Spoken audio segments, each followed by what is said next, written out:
More than 10,000 Ukrainian soldiers are surrounded. Russian forces have encircled troops near Kupiansk and Krasnoarmeysk. You clicked for tanks getting ambushed. You're in the right place. Here's the question. When a mechanized column drives into a prepared kill zone, what breaks first?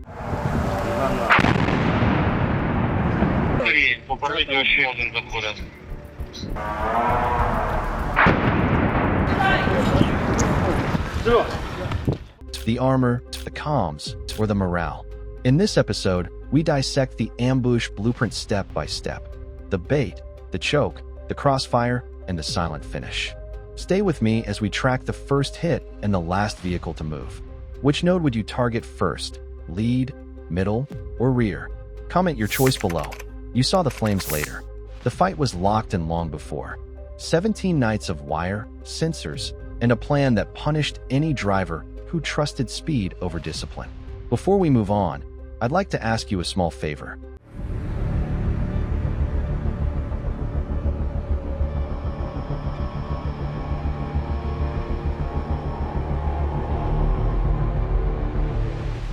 If you appreciate this content, please take a second to like this video and subscribe to the channel. Over 98% of you watch the videos without subscribing. It costs you nothing, but it makes a huge difference to us. So, did you click the subscribe button? Great. Thank you so much. Now, back to the video. The blueprint was clean. Interlocking mine belts set like ribs across 3 square miles. Narrow lanes left open on purpose, the only ground that looked friendly.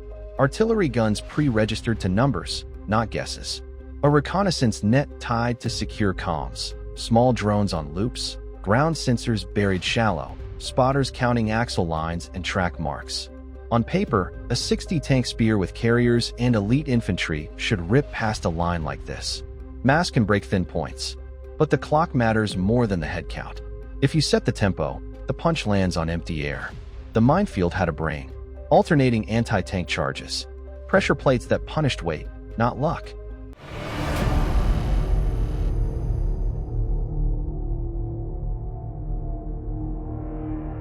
Triggers linked to Q fires the second a lane got crowded. Lanes groomed to bend columns toward funnels where aim points were already stored. Modern doctrine keeps it simple. Fix, then finish. Mines do the fixing. Precision fires do the finishing. That's the engineering logic you see in NATO manuals. Shape the route, deny choice, then apply force where it hurts most.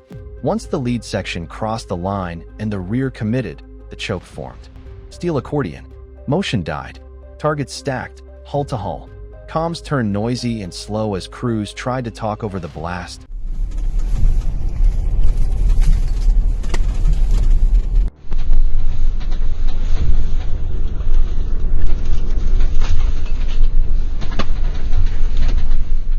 Smoke. The ISR loop ran tight. Drones updated fresh grids. Ground sensors kicked when engines shook the soil. The ISR loop ran tight.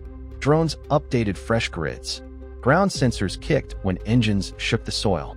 Spotters flagged the next 3 vehicles, not the last one hit. Artillery and anti-armor waited at the funnels. Tubes slew left, slew right, ready. The first blast wasn't the win. It was the starter pistol. Armor rolled from hide sights. Guns spoke in short bursts. Airburst rounds cut the gaps where infantry would try to dismount. Edge gone. Lanes turned to traps. Cohesion cracked before armor did.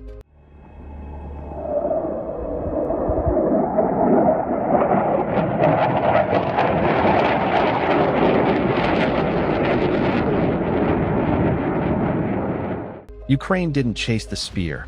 It told it where to step and when to speak. But then the second act hit. The counter-strike that made the minefield feel like the quiet part. What breaks first in a kill sack? Not steel, the net. Deny comms, and the rest follows. Explosions pin the column. Then the air turns hostile. EW units flood the band, and the formation's eyes dim. Drone feeds stutter. GPS drifts a few car lengths at a time. Inside the lead tanks, the tactical picture goes dark and stale.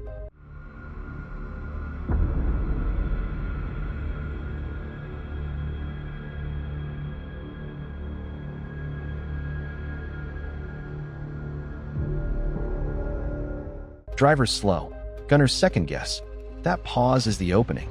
Meanwhile, the enemy throws suicide drones to grab tempo back. They streak low, hunting tubes and antennas. Counter-battery fires in short, hard bursts to SWAT launch teams. Oplot tanks move in staggered lines, hulls offset under the EW umbrella, guns ready to cut at 2 o'clock and 10 o'clock. The push that looked bold now walks on glass. The sequence is tight. Artillery fires in pulses, not a constant roar, so corrections land clean and fresh. Armor hunts flanks, not the front, chewing at sprockets and idlers.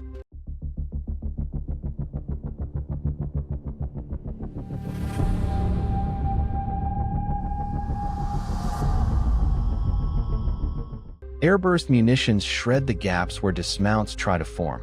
Sniper pairs and RPG teams lie cold in scrub and culverts, waiting for command nodes to flare with radio checks. Timing becomes a weapon. When target updates drop on a strict cadence, the fires stay current, and the column never gets that one quiet minute to reform.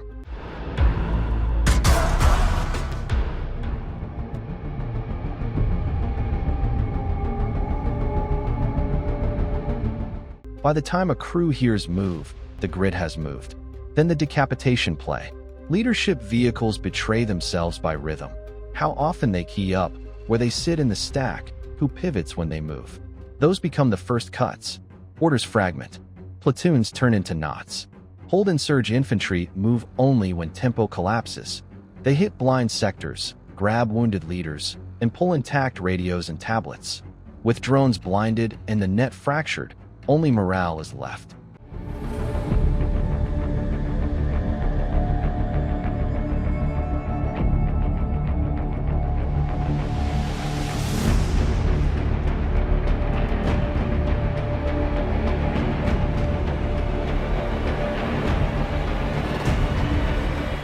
Do crews stay or bail? The silent finish arrives. Hatches pop. Tracks sit hot and empty. Command packets change hands, and a 72-hour intel window opens for the next fights. The edge here wasn't a bigger gun. It was pace, denial, and the choice to wait for the break, then drive through. If you want the mindset that wins these fights, subscribe now. Strength starts before first contact. You shape the ground, set the noise, and own the clock. Fix with earth and wire. Blind with jamming and false echoes. Finish with timing so clean the target runs out of options, not armor. So what would you hit first in a kill sack? Lead, center, or rear? Comment your choice below and subscribe to join a community that studies real combat, not myths. We break tactics down to the bones and leave the hype out. Next episode, we test whether this method scales against dispersed columns and decoys. New routes, feeder roads, dummy heat, and gaps you can't see yet.